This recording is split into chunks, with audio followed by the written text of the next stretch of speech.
So I'm Sarah Smith, I'm a sculptor, and I came out to the Ruwenzori Sculpture Foundation here in Uganda, in the Ruwenzori Mountains, nearly a month ago for a residency. So for me, residencies are very much about a time out, the time to think perhaps about what's been going on previously, to let the work just be more exploratory, to play again, to find new ways of working. Obviously you have a completely different landscape, different influences when you come to a new country and a new continent, in this case in Africa.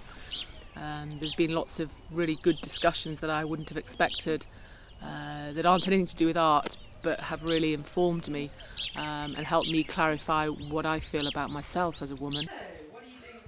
So Ruwenzori Sculpture Foundation is actually a charity that dreamt of starting a foundry in Uganda and also try and create a cultural exchange between local artists here in Uganda and international artists abroad. This is the fourth time I've been at RISF. The piece I'm working on at the moment is the Genie Falls. 3 of them, one has landed, the other one is landing, and the other one again just to land. And because I remember as a child we used to make little cows, goats, and lots of them. You make the whole full kraal of it. But what I do now is much more from an informed point of view.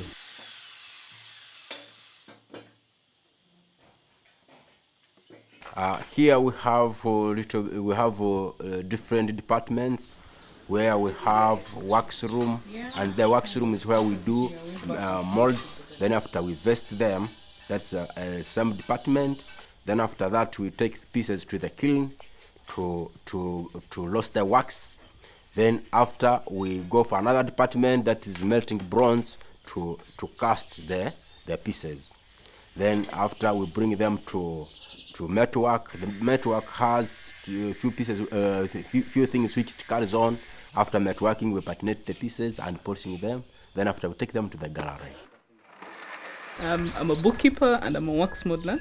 Sure. And mostly as a bookkeeper, I'm a link between UK and Uganda. When I came, I realized the world is so big when it came to art, especially when it comes to the kind of work someone is doing. You realize they put in their time, they put in their soul. I think, well, as a female, that's what I see. I see the person in the art. Yeah, so it makes me feel like I know this person better when I see what they have done. So the work that I've been doing here, I started off very much, I think slightly looking at death, which my father died this year, and so I was doing sketches around that. And then I found this lady called Stella who works in the fields, lost her husband last year, got young children, family, huge amounts of pressures, and just a great face, lots of character, really strong and determined. But so she sat for me for 3 days, which was a really lovely experience. But I think for her, part of her worry was she still had to go and plant the fields. Another part of the work that I've done here is again within the first couple of days I went down to the river. There's an amazing river here. They had floods in May from the Ruwenzori Mountains. So the floods came through and obviously brought masses of huge boulders down. So I wanted to go and choose some of the rocks because I like to get the rocks out of the landscape rather than quarries if I can. And I think the other important thing that's come up is man's sort of fragile relationship with nature, and you're very much aware of man's impact here because there's a growing population. Land is terribly important here, so that's all sort of fed in, and a lot of this may not come through with my work now. I feel very much what I've done here has been exploratory, as I said, and reflective, but it'll be very interesting to see how this will all inform my work in the years to come.